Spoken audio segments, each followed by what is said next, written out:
A uniform circular solid shaft diameter 2 cm is subjected to a torque of 40 Newton meter. The shear stress is in Newton per mm square at the periphery of the shaft is equal to.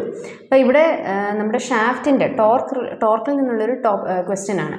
അപ്പം നമ്മുടെ torsion equation എന്തായിരുന്നു? G theta by L is equal to tau by R is equal to torque by J. അപ്പോൾ ഇതിൽ നമുക്ക് ആദ്യം J കണ്ടുപിടിക്കാം. ഇപ്പോൾ solid shaft എന്ന് പറയുന്നുണ്ട്. അപ്പം നമുക്ക് polar moment of inertia J കണ്ടുപിടിക്കാനുള്ള equation in case of a circular solid shaft is pi D raise to 4/32. Diameter 2 centimetre എന്ന് പറയുന്നുണ്ട്.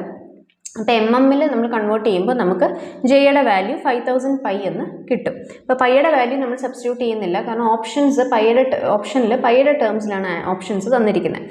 ഇനി നമുക്ക് ഇതിൽ നിന്ന് tau by R is equal to T by J എന്നുള്ള 2 ടേംസ് മാത്രം എടുത്താൽ മതി. ഇതിൽ നിന്ന് ടോ മാക്സ് ആണ് നമുക്ക് കണ്ടുപിടിക്കേണ്ടത്. അപ്പോൾ പെരിഫറിയിലെ സ്ട്രെസ്സാണ് ചോദിച്ചിരിക്കുന്നത്. ഇപ്പോൾ പെരിഫറിയിലെ സ്ട്രെസ് എന്ന് പറയുമ്പം റേഡിയസ് നമുക്ക് മാക്സിമം റേഡിയസ് വേണം ഇട്ട് കൊടുക്കാൻ. അപ്പോൾ tau max is equal to T into R by J കിട്ടും. ടിയുടെ വാല്യൂ നമുക്ക് ഇവിടെ തന്നിട്ടുണ്ട് 40 ന്യൂട്ടൺ മീറ്റർ ആണ്.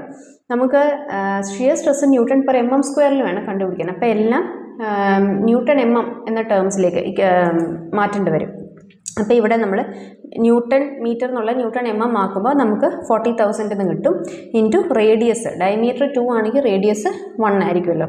അപ്പോൾ അതും എം എമ്മിൻ്റെ ടേംസിൽ എഴുതി ജെയുടെ വാല്യൂ സബ്സ്റ്റിറ്റ്യൂട്ട് ചെയ്യുമ്പോൾ നമുക്ക് tau max 80/π newton per M M square എന്ന് ഒബ്റ്റെയിൻ ചെയ്യും. അപ്പോൾ ഈ ഓപ്ഷൻസിലെ യൂണിറ്റോട് ശ്രദ്ധിച്ചിട്ട് വേണം നമുക്ക് സബ്സ്റ്റിറ്റ്യൂട്ട് ചെയ്യുന്നത്.